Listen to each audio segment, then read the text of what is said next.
ಹಸ್ತದಲ್ಲಿ ಬರೀ ಚಿಹ್ನೆಗಳು ಮಾತ್ರ ಅಲ್ಲ, ಕೆಲ ಗುರುತುಗಳು ಸಹ. ಆ ಕೆಲವು ಗುರುತುಗಳು ಸಹ ನಮಗೆ ಅದೃಷ್ಟವನ್ನ ತಂದುಕೊಡುತ್ತದೆ. ಅಂತ ಗುರುತುಗಳು ಎಲ್ಲಿದ್ದಾಗ ನಮಗೆ ಒಳ್ಳೆಯದಾಗುತ್ತದೆ, ಯಾವ ಕಡೆ ಇದ್ದಾಗ ನಮ್ಗೆ ಒಳ್ಳೆಯದಾಗುತ್ತದೆ. ಹಲವು ರೀತಿಯ ಚಿಹ್ನೆಗಳು ನಮ್ಮ ಹಸ್ತದಲ್ಲಿ ಇರುತ್ತದೆ. ಅಂದರೆ ಕೆಲವು ಮಚ್ಚೆಗಳು ಅದೃಷ್ಟವನ್ನ ತಂದುಕೊಡುತ್ತದೆ. ಅದೃಷ್ಟ ಬರುವಂತಹ ಮಚ್ಚೆಗಳು ಹಸ್ತದಲ್ಲಿದೆ. ಅದೇ ರೀತಿ ಸಮಸ್ಯೆಗಳನ್ನು ತಂದೊಡ್ಡುವಂತಹ ಮಚ್ಚೆಗಳು ಸಹ ಹಸ್ತದಲ್ಲಿರುತ್ತದೆ. ಇಂತಹ ಮಚ್ಚೆಗಳು ಎಲ್ಲಿದ್ದಾಗ ಒಳ್ಳೆಯದಾಗುತ್ತದೆ, ಅದೃಷ್ಟ ಬರುತ್ತದೆ ಎಂಬುದರ ಬಗ್ಗೆ ಇವತ್ತು ನಾವು ಚರ್ಚೆ ಮಾಡೋಣ. ಅಂದರೆ ಯಾವುದೇ ಹಸ್ತದಲ್ಲಿ ಇಂತಹ ಗುರುತುಗಳು, ನಾನು ಇವತ್ತು ಹೇಳುವಂತಹ ಗುರುತುಗಳು ಸಂಪತ್ತನ್ನು, ಸಿರಿಯನ್ನ ತಂದುಕೊಡುತ್ತದೆ, ಜೀವನದಲ್ಲಿ ಸುಖವನ್ನು ತಂದುಕೊಡುತ್ತದೆ, ಸಂತೋಷವನ್ನು ತಂದುಕೊಡುತ್ತದೆ. ಅಂತಹ ಚಿಹ್ನೆಗಳು ಇರುವಂತಹ ಹಸ್ತಗಳು ಯಾವ ರೀತಿಯಲ್ಲಿ ಇಂತಹ ಕೆಲವು ಗುರುತುಗಳನ್ನು ಹೊಂದಿರುತ್ತವೆ ಎಂಬುದನ್ನು ತಿಳಿದುಕೊಳ್ಳೋಣ.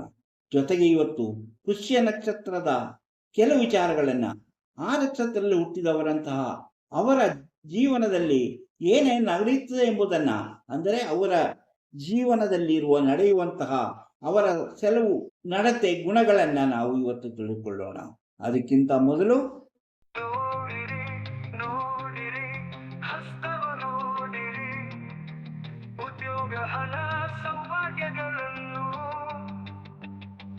ತಿಳಿಯಲು ನಿಮ್ಮ ಹಸ್ತ ನೀವೇ ನೋಡಿ, ಕೈಯಲ್ಲದು ನಿಮ್ಮ ಜೀವನ.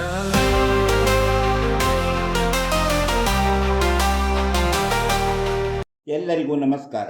ಮಾಣಿಯ ಟೈಮ್ಸ್ ಯೂಟ್ಯೂಬ್ ಚಾನಲ್ಗೆ ನಿಮಗೆಲ್ಲರಿಗೂ ಸ್ವಾಗತ.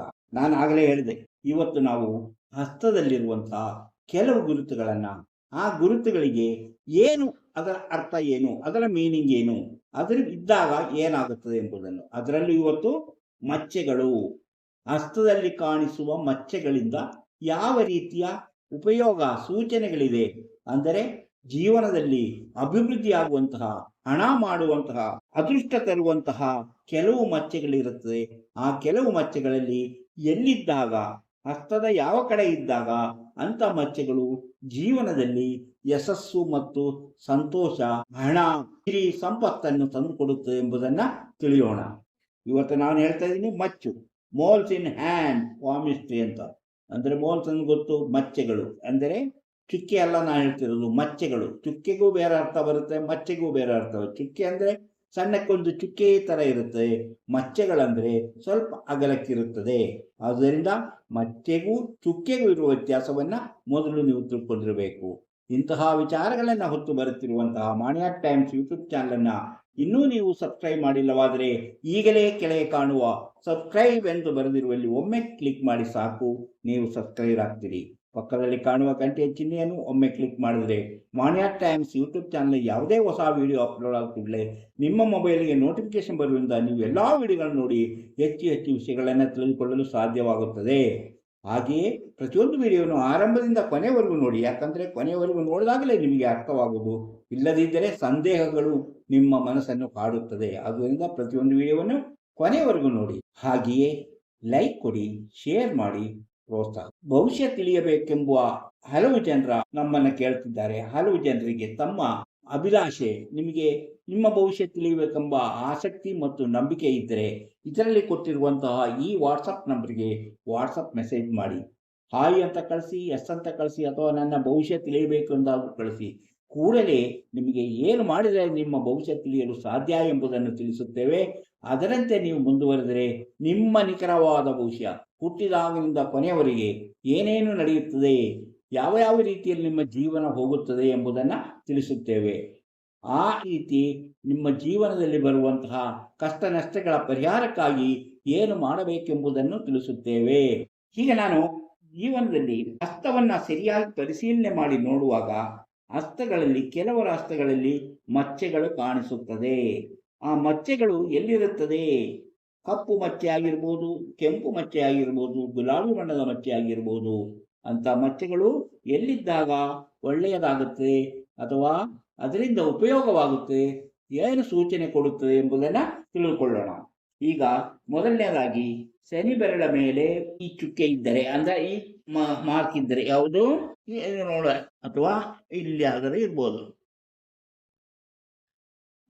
ಕಪ್ಪು ಚುಕ್ಕೆ ಇದ್ದರೆ, ಈ ಕಪ್ಪು ಮಚ್ಚೆ ಇದ್ದರೆ ಇಂತಹ ವ್ಯಕ್ತಿಗಳು, ಅಂದರೆ ಈ ಶನಿ ಬೆರಳ ಮೇಲೆ ಇದ್ದಾಗ ಅವರು ಇಂತಹ ವ್ಯಕ್ತಿಗಳು ಏನಾಗ್ತಾರೆ ಅಂದ್ರೆ ಅವರು ಉನ್ನತ ಶಿಕ್ಷಣವನ್ನ ಪಡೆಯುತ್ತಾರೆ, ಉತ್ತಮವಾದ ಶಿಕ್ಷಣವನ್ನು ಪಡೆದು ವಿದ್ಯಾವಂತರೆನಿಸಿಕೊಳ್ಳುತ್ತಾರೆ. ಅವರು ಎಷ್ಟೇ ತಡವಾದರೂ ಸಹ ಅವರ ಉನ್ನತ ವಿದ್ಯಾಭ್ಯಾಸವನ್ನ ಮುಂದುವರಿಸಿಕೊಂಡು ಹೋಗಿ ಅವರು ಸಮಾಜದಲ್ಲಿ ಗೌರವಾನ್ವಿತ ವ್ಯಕ್ತಿಯಾಗಿ ಅವರು ಹೆಸರು ಮಾಡುತ್ತಾರೆ, ಹಾಗೆಯೇ ಹಣವನ್ನು ಸಂಪಾದನೆ ಮಾಡುತ್ತಾರೆ ಎಂಬುದು ಈ ಶನಿ ಬೆರಳಲ್ಲಿ ಮೇಲೆ ಈ ಮಚ್ಚೆ ಇದ್ದಾಗ, ಈ ರೀತಿಯ ಮಚ್ಚೆ ಇದ್ದಾಗ. ಆದರೆ ಶುಕ್ರಪರ್ವದಲ್ಲಿ ಮಚ್ಚೆ ಇದ್ದಾಗ, ಈ ರೀತಿಯ ಮಚ್ಚೆ ಇದ್ದಾಗ, ಶುಕ್ರಪರ್ವದಲ್ಲಿ ಮಚ್ಚೆ ಇದ್ದಾಗ ಹಣಕಾಸಿನ ಸ್ಥಿತಿ ಉತ್ತಮವಾಗಿರುತ್ತದೆ. ಇವರು ಹೆಚ್ಚಿನ ಹಣಕಾಸನ್ನ ಸಂಪಾದನೆ ಮಾಡುವಂತಹ ಸೂಚನೆ ಇದಾಗಿದೆ. ಹಾಗೆಯೇ ಅವರ ಆರ್ಥಿಕ ಸ್ಥಿತಿ ಉತ್ತಮವಾಗಿರುತ್ತದೆ, ಧನ ಲಾಭ ಹೆಚ್ಚಾಗಿ ಕಂಡು ಬರುತ್ತದೆ. ಇವರ ದಾಂಪತ್ಯ ಜೀವನವು ಸುಖ ಸಂತೋಷದಿಂದ ಕೂಡಿರುತ್ತದೆ. ಇವರಿಗೆ ಸಾಲ ಮಾಡುವಂತಹ ಅವಶ್ಯಕತೆ ಕಂಡು ಬರುವುದಿಲ್ಲ. ಎಲ್ಲಿ ಶುಕ್ರಪರ್ವದಲ್ಲಿ ಈ ಮಚ್ಚೆ ಇದ್ದಾಗ, ಈ ಮಚ್ಚೆ ಇದು ನಾನು ಹೇಳೋದು ಚುಕ್ಕೆ ಅಲ್ಲ, ಬರೀ ಮಚ್ಚೆಗೂ ಚುಕ್ಕೆ ವ್ಯತ್ಯಾಸ ಇದೆ. ಚುಕ್ಕೆ ಅಂದ್ರೆ ಸಣ್ಣಗಿರುತ್ತೆ, ಮಚ್ಚೆ ಅಂದ್ರೆ ಅಗಲವಾಗಿರುತ್ತದೆ. ಈಗ ಶುಕ್ರಪರ್ವದ ಹೇಳಿದೆ, ಶುಕ್ರಪರ್ವದಲ್ಲಿದ್ದಾಗ ಅವರ ಹಣಕಾಸಿನ ಸ್ಥಿತಿ ಉತ್ತಮವಾಗಿರುತ್ತದೆ, ಧನಾಭಿವೃದ್ಧಿ ಆಗುತ್ತದೆ ಎಂಬುದನ್ನ ತಿಳಿದುಕೊಂಡಿದ್ರಿ. ಈಗ ರಾಹು ಪರ್ವ ಅಂತ ನಿಮ್ಗೆ ಗೊತ್ತು, ಅದೇ ನೋಡಿ ಹಸ್ತದ ಮಧ್ಯದಲ್ಲಿ ಇಲ್ಲಿ ಇಂತಹ ಮಚ್ಚೆ ಇದ್ದರೆ, ರಾಹು ಪರ್ವದಲ್ಲಿ ಇಂತಹ ಮಚ್ಚೆ ಇದ್ದಾಗ, ಆ ಆಸೆಗಳು, ಅವರು ಮಾಡಿಕೊಂಡಂತಹ ಆಸೆಗಳು, ಅವರು ಏನಾಗಬೇಕು, ಯಾವ ರೀತಿ ಜೀವನ ಮಾಡಬೇಕೆಂದು ಆಸೆ ಪಟ್ಟಿರುತ್ತಾರೋ ಅಂತಹ ಆಸೆಗಳು ಈಡೇರುತ್ತದೆ. ಆದರೆ ಅವರು ಅದೃಷ್ಟವನ್ನು ಇದೇ ನನಗೆ ತಾಳ್ಮೆ ಕಳೆದುಕೊಂಡರೆ ಅವರ ಅದೃಷ್ಟ ಈಡೇರುವುದು ಕಷ್ಟ. ಆದ್ದರಿಂದ ಅವರು ತಮ್ಮ ತಾಳ್ಮೆಯಿಂದ ಅದೃಷ್ಟ ಬರುವವರೆಗೆ ಕಾಯಬೇಕಾಗುತ್ತದೆ. ಅಂದರೆ ಇವರಿಗೆ 35ನೇ ವಯಸ್ಸಿನ ಬಳಿಕ ಮಾತ್ರ ಅವರ ಆಸೆಗಳು ಈಡೇರಲು ಆರಂಭಿಸುತ್ತದೆ. ಅದುವರೆಗೂ ಕಷ್ಟ ನಷ್ಟಗಳು ಸಂಭವಿಸಬಹುದು ಎಂಬುದನ್ನ ತಿಳ್ಕೊಂಡಿರ್ಬೇಕು. ಅಂದರೆ ನನಗೆ ಬರಲಿಲ್ಲ ಅಂತ ಆತುರಪಟ್ಟು ಏನೇನು ಮಾಡಕ್ಕೆ ಹೋದ್ರೆ ಅದೃಷ್ಟ ಬರೋದಿಲ್ಲ. 35 ವಯಸ್ಸಿನ ಮೇಲೆ ಇವರಿಗೆ ಅದೃಷ್ಟ ಒಲಿದು ಬರುತ್ತದೆ. ಅವರು ಮಾಡುವ ಕೆಲಸ ಕಾರ್ಯಗಳಿಂದ ಅವರಿಗೆ ಹೆಚ್ಚಿನ ಹಣವನ್ನ ಸಂಪಾದನೆ ಮಾಡಲು ಸಾಧ್ಯವಾಗುತ್ತದೆ. ಈ ಸೂರ್ಯಪರ್ವದಲ್ಲಿ ನಿಮ್ಗೆ ಗೊತ್ತಿದೆ, ಇದು ಸೂರ್ಯಪರ್ವದಲ್ಲಿ ಇಂತಹ ಮಚ್ಚೆ ಇದ್ದರೆ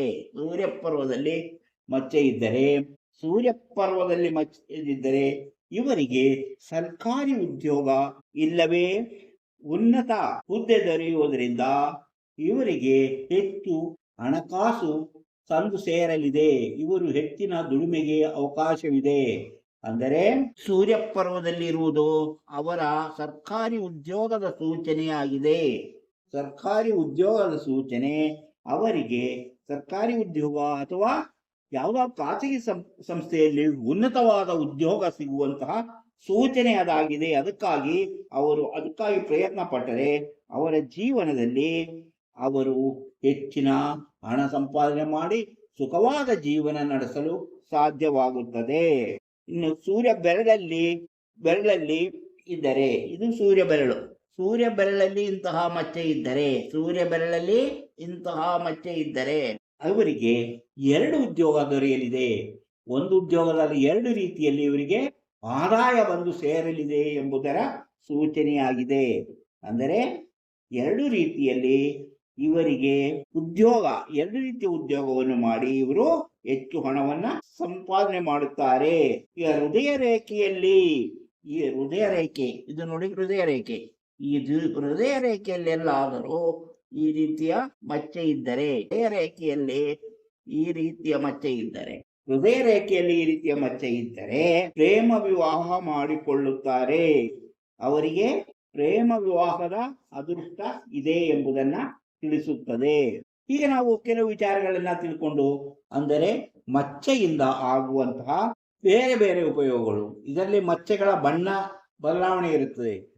ಇದು ಕಪ್ಪು ಬಣ್ಣ ಆದರೂ ಇರುತ್ತೆ, ಇಲ್ಲ ಗುಲಾಬಿ ಬಣ್ಣದ್ದಾಗಿರುತ್ತೆ, ಇಲ್ಲ ಬಿಳಿ ಬಣ್ಣದಾಗಿರುತ್ತೆ. ಅದರ ಬೇರೆ ಬೇರೆ ರೀತಿಯಲ್ಲಿ ಅವರ ಅದೃಷ್ಟಗಳು ಒಲಿದು ಬರುವುದಂತಹ ಸಾಧ್ಯತೆ ಇರದೆ. ಅದೇ ರೀತಿ ಗುರುಪರ್ವದಲ್ಲಿ ಇಂಟು ಚಿಹ್ನೆ ಇದ್ದರೆ, ಈ ಗುರುಪರ್ವ ನಿಮ್ಗೆ ಗೊತ್ತಿದೆ, ಇಲ್ಲಿ ಇಂಟು ಚಿಹ್ನೆ ಇದ್ದರೆ ಏನು ಉಪಯೋಗ ಎಂಬುದನ್ನ ತಿಳ್ಕೊಳ್ಳೋಣ. ಈ ಗುರುಪರ್ವದಲ್ಲಿ ಈ ಚಿಹ್ನೆ ಇದ್ದರೆ ಇವರಲ್ಲಿ ನಾಯಕತ್ವ ಗುಣ, ಲೀಡರ್ಶಿಪ್ ಮತ್ತು ಆಧ್ಯಾತ್ಮಿಕ ವಿಚಾರಗಳಲ್ಲಿ ಹೆಚ್ಚಿನ ಪಾಂಡಿತ್ಯವನ್ನು ಹೊಂದುವಂತಹ ಸಾಧ್ಯತೆ ಇದೆ. ಜನರ ಪ್ರೀತಿ ಗಳಿಸಿ ಸಂತೋಷಕರವಾದ ಜೀವನ ನಡೆಸುತ್ತಾರೆ. ಹಾಗೆಯೇ ಇವರು ದಾಂಪತ್ಯ ಜೀವನದಲ್ಲಿ ಹೆಚ್ಚು ಸಂತೋಷವನ್ನು ಅನುಭವಿಸುತ್ತಾರೆ. ಪ್ರಸಿದ್ಧಿ, ಪ್ರಖ್ಯಾತಿ ಎಲ್ಲವೂ ಬರುತ್ತದೆ. ಈಗ ಹಸ್ತದ ಮಧ್ಯದಲ್ಲಿ ಎಚ್ ಚಿಹ್ನೆ ಇದ್ರೆ ಏನಾಗುತ್ತೆ? ಹಸ್ತದ ಮಧ್ಯದಲ್ಲಿ ಚಿಹ್ನೆ ಇದ್ರೆ, ಹಸ್ತದ ಮಧ್ಯದಲ್ಲಿ ಎಚ್ ಚಿಹ್ನೆ ಇದ್ರೆ ಅಂದರೆ ಯಾವುದು? ಈಗ ಅದೇ ಹೇಳಿದ್ರೆ ರಾಹು ಪರ್ವದಲ್ಲಿದ್ದರೆ ಇವರು ಕೆಲಸದಲ್ಲಿ ಉತ್ತಮ ಪ್ರತಿಫಲವನ್ನ ಪಡೆಯಬಹುದು ಸಾಧ್ಯ. ಇವರು ಮಾಡುವ ಕೆಲಸ ಯಾವುದೇ ಆಗಿರಲಿ ಉತ್ತಮವಾದಂತಹ ಪ್ರತಿಫಲವನ್ನು ಪಡೆಯುವಂತಹ ಸಾಧ್ಯತೆ ಇದೆ. ವ್ಯಾಪಾರ ವ್ಯವಹಾರದಿಂದ ಹೆಚ್ಚಿನ ಲಾಭವಾಗುತ್ತದೆ. ಆದರೆ ಈ ಶನಿ ಪರ್ವದಲ್ಲಿ ಹೆಚ್ಚಿದ್ದಾಗ ಇಂಟು ಚಿಹ್ನೆ ಇದ್ದರೆ ಏನಾಗುತ್ತದೆ? ಇದ್ದಾಗ ಅವರಿಗೆ ಶನಿ ಪರ್ವದ ನಷ್ಟದ ಸೂಚನೆ. ಅವರು ಹೆಚ್ಚಿನ ನಷ್ಟವನ್ನ ಅನುಭವಿಸುವಂತ ಸಾಧ್ಯತೆ ಇದೆ. ಆದರೂ ಬೇರೆಯವರ ಸಹಾಯದಿಂದ ಅವರು ಜೀವನದಲ್ಲಿ ಅಭಿವೃದ್ಧಿಯನ್ನ ಪಡೆಯುತ್ತಾರೆ. ಅದೇ ರೀತಿ ಈಗ ನೋಡಿ, ಸೂರ್ಯ ಪರ್ವದಲ್ಲಿ ಇಂಟು ಚಿಹ್ನೆ ಇದ್ದಾಗ ಅವರು ಸರಿಯಾದ ನಿರ್ಧಾರದಿಂದ ಉತ್ತಮವಾದ ಉದ್ಯೋಗದಲ್ಲಿ ಸೇರಿ ಅಥವಾ ಉದ್ಯೋಗದಲ್ಲಿರುವ ಸಮಸ್ಯೆಗಳು ಪರಿಹಾರವಾಗುತ್ತದೆ. ಅದೇ ರೀತಿ ಅದರ ಜೊತೆಯಲ್ಲಿ ನಕ್ಷತ್ರ ಚಿಹ್ನೆ ಕೂಡ ಇದ್ದರೆ ಅವರ ಸಮಸ್ಯೆಗಳೆಲ್ಲವೂ ಬೇಗನೆ ಪರಿಹಾರವಾಗಿ ಅವರು ಜೀವನದಲ್ಲಿ ಯಶಸ್ಸಾಗುತ್ತಾರೆ. ಬುಧದಲ್ಲಿ ಇಂತಹ ಚಿಹ್ನೆ ಇದ್ದರೆ, ಬುಧಪರ್ವದಲ್ಲಿ ಇಂಟು ಚಿಹ್ನೆ ಇದ್ದರೆ ಇವರಿಗೆ ತಡವಾಗಿ ಯಶಸ್ಸು, ಇವರ ಜೀವನದಲ್ಲಿ ನಷ್ಟವಾಗುತ್ತದೆ. ಆದರೆ ಕೊನೆಗೆ ತಡವಾಗಿ ಜೀವನದಲ್ಲಿ ಅವರು ಯಶಸ್ಸನ್ನ ಅನುಭವಿಸುತ್ತಾರೆ. ಚಂದ್ರ ಪರ್ವದಲ್ಲಿ ಇಂಟು ಚಿಹ್ನೆ ಇದ್ದರೆ ನೀರಿನಿಂದ ಅಪಾಯವಿದೆ ಎಂದು ತಿಳಿಯಬೇಕು. ಹೊರದೇಶಕ್ಕೆ ಹೋದರೂ ಸಹ ಇವರಿಗೆ ಹಲವು ರೀತಿಯ ಸಮಸ್ಯೆಗಳು ಎದುರಾಗಬಹುದು. ಹಾಗೆಯೇ ಇಲ್ಲಿ ಶುಕ್ಲ ಪರ್ವದಲ್ಲಿದ್ದರೆ ದಾಂಪತ್ಯ ಜೀವನದಲ್ಲಿ ಸಮಸ್ಯೆಗಳಾಗುತ್ತದೆ ಎಂಬುದು ಇಂದಿನ ಕಾರ್ಯಕ್ರಮದ ಮುಖ್ಯವಾದ ವಿಷಯಗಳು. ಅಂದರೆ ಹಸ್ತರೇಖಾ ಸಾಮುದ್ರಿಕೆಯಲ್ಲಿ ಮೋಲ್ಸ್ ಅಥವಾ ಮಚ್ಚೆಗಳಿಂದ ಆಗುವಂತಹ ಫಲಗಳು ಏನೆಂದು ತಿಳಿದು, ಅದರ ಇಂಟು ಗುರುತುವಿನಿಂದ ಏನೇನು ಫಲಗಳಾಗುತ್ತದೆ ಎಂಬುದನ್ನ ತಿಳಿದುಕೊಂಡೆವು. ಇವತ್ತು ನಾವು ಇನ್ನಿರುವುದು ಪುಷ್ಯ ನಕ್ಷತ್ರದ ಬಗ್ಗೆ. ಯಾರ ನಕ್ಷತ್ರ ಯಾವುದು ಎಂಬ ನೋಡಿಕೊಂಡು ತಿಳ್ಕೋಬೇಕು. ನಾವು ಇದುವರೆಗೆ ಅಶ್ವಿನಿ ನಕ್ಷತ್ರ, ಭರಣಿ ನಕ್ಷತ್ರ, ಕೃತಿಕಾ ನಕ್ಷತ್ರ, ರೋಹಿಣಿ ನಕ್ಷತ್ರ, ಮೃಗಶಿರ ನಕ್ಷತ್ರ, ಆರಿದ್ರ ನಕ್ಷತ್ರ, ಪುನರ್ವಸು ನಕ್ಷತ್ರಗಳ ಬಗ್ಗೆ ತಿಳಿದುಕೊಂಡೆವು. ಇವತ್ತು ನಾವು ಪುಷ್ಯ ನಕ್ಷತ್ರದ ಬಗ್ಗೆ ಕೆಲವು ವಿಚಾರಗಳನ್ನ ತಿಳಿದುಕೊಳ್ಳೋಣ.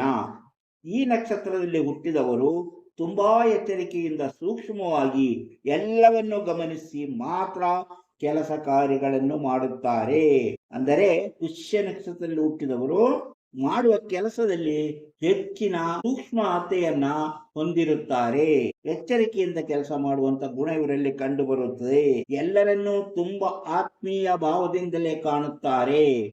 ಒಳ್ಳೆಯ ಮನಸ್ಸಿನ ಧೈರ್ಯವಂತರಾಗಿರುತ್ತಾರೆ. ಒಡ ಹುಟ್ಟಿದವರನ್ನು ಅಕ್ಕರೆಯಿಂದ ನೋಡಿಕೊಳ್ಳುತ್ತಾರೆ. ಒಪ್ಪಿಕೊಂಡ ಕೆಲಸವನ್ನು ಸರಿಯಾಗಿ ಜವಾಬ್ದಾರಿಯಿಂದ ಮಾಡಿ ಮುಗಿಸುವುದರಲ್ಲಿ ಹೆಚ್ಚು ಗಮನ ಕೊಡುತ್ತಾರೆ. ಆದರೆ ಇವರಲ್ಲಿ ಜಿಪುಣತನ ಹೆಚ್ಚಾಗಿ ಕಂಡುಬರುತ್ತದೆ.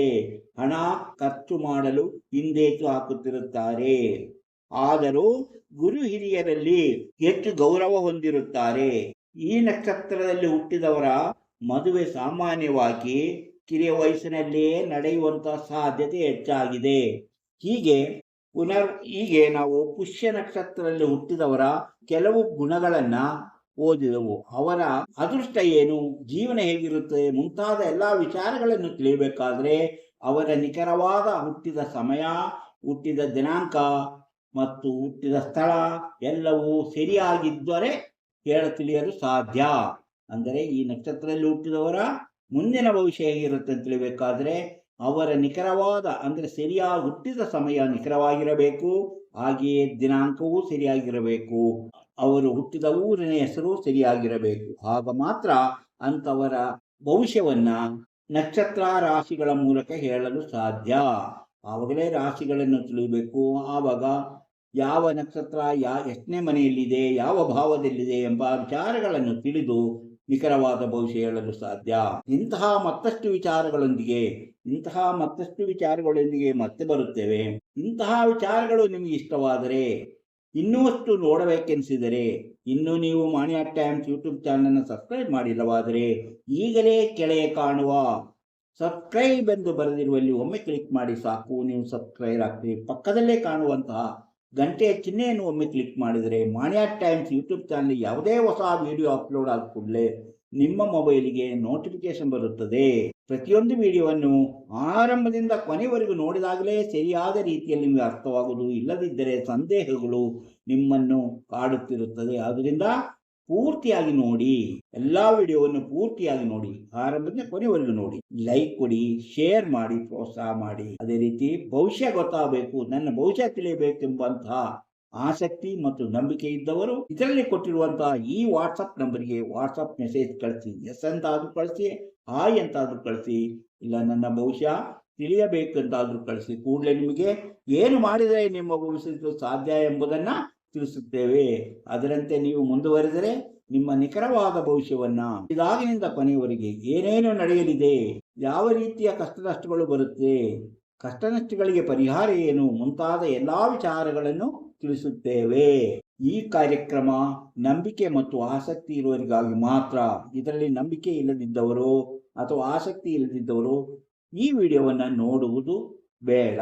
ಯಾಕಂದ್ರೆ ಅವರಿಗೇನು ಅರ್ಥ ಆಗೋದಿಲ್ಲ. ಆದ್ದರಿಂದ ಅಂಥವರು ಇದನ್ನು ನೋಡುವುದು ಬೇಡ. ನಂಬಿಕೆ ಇದ್ದರೆ ಮಾತ್ರ ನೋಡಿ. ಇಂತಹ ಮತ್ತೊಂದು ವಿಡಿಯೋದೊಂದಿಗೆ ಮತ್ತೆ ಬರುತ್ತೇವೆ. ಇಷ್ಟು ಹೊತ್ತು ಈ ವಿಡಿಯೋ ನೋಡಿದ ನಿಮಗೆಲ್ಲರಿಗೂ ಧನ್ಯವಾದ.